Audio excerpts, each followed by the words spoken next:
Welcome to this GCSE English lesson. This lesson is based on ideas and themes. And ideas and themes are one of the key skills that you need when you're doing the English language GCSE exams. So it's a short task. There's 8 questions in total. Some of them are just multiple choice because we're looking at single word answers.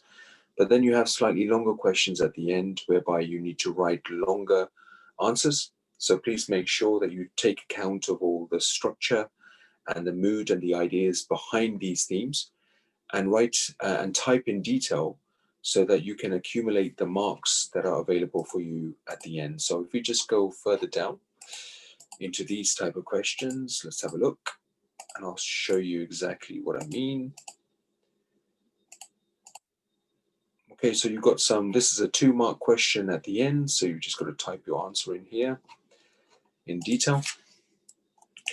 And then the last question is another 2-mark question as well. Okay, so good luck with this. Take care and we'll see you soon.